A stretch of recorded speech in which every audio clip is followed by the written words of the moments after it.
I'm George Peter Algar, and I'm the author of the novel The Shepherd Lord.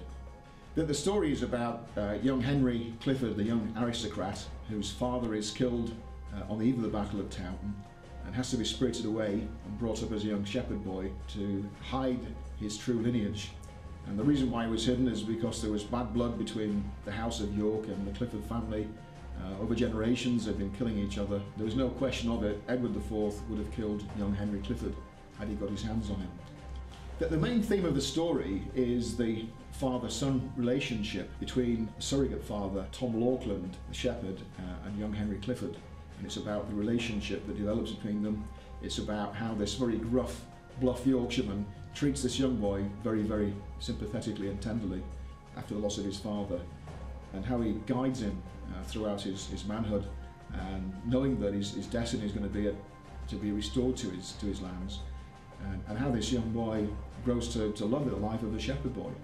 It started while researching some family history, researching more about the Clifford family and the Bonning and the Clifford family connection, and that's when I found out about this really romantic story of the Shepherd Lord, which I was very intrigued by it and wanted to learn more.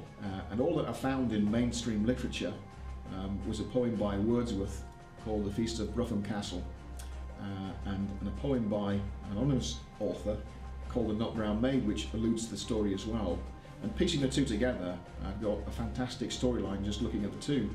So we've got the classic arc of a quest and a journey with an outcome, and we've got the love interest of the Nut Brown Maid. It is known that Lord Henry Clifford did marry the cousin of Henry VII, Anne St. John, who is the Nut Brown Maid of the story and of the poem. But it's also known that young Henry Clifford also had a natural-born son called Anthony. So if he had a natural-born son, there must be a mother somewhere, and so that inspired me to invent the character Lineage, who is a foundling and has been brought up in his family's household.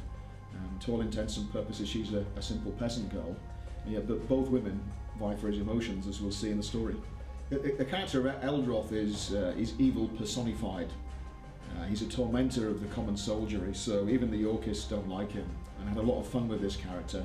So I invented him, but only in the sense that somebody like him must have existed to pursue young Henry Clifford halfway across the kingdom. We know in the novel and in the records that young Henry Clifford was first of all put in the care of the shepherd in the peaceful Yorkshire wolds and gentle rolling countryside. I think the idea was that he would see out this latest round of trouble and then come out into polite society. But that wasn't to happen, because Eldroth tracked him down to his nice peaceful surroundings and his nice new peaceful family.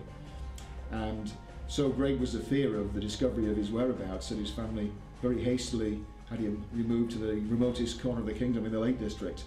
So clearly his intention was to capture alive young Henry Clifford, take him to Edward IV, but no doubt the intention was that he would have dispatched him once Edward IV was satisfied that he truly had got hold of Henry Clifford. In the novel there's a strong dependency between young Henry Clifford and Tom Laughlin, and as we'll see as the novel goes on, and it's clear that Henry Clifford is going to be restored to his estates, he actually panics. You know, he's forgotten his life as a 7-year-old son of Lord John Clifford. You know, he has been raised as a simple shepherd, he speaks like a shepherd, he's illiterate, poor chap can't sign his own name. And we see him depend upon Tom Laughlin for advice and also fortitude, to put some steel into him and tell him how to behave when he's presented at the court of King Henry VII. And I think that was a very abiding fact in the book, that we see this very simple shepherd give some very sage advice. It's really interesting that young Henry Clifford is very violently put into a different world, and how quickly he has to adapt to it. He has to conceal his identity, so he can't go around acting like a young nobleman. He's got to roll his sleeves up and do the jobs that shepherds do, and some of them aren't particularly pleasant jobs, but copes with it very admirably, and it stands him in good stead for later life. So he becomes this no-nonsense bluff Yorkshireman himself, and that was documented when people talk about the Shepherd Lord, how he always longed back towards his old calling of being a shepherd.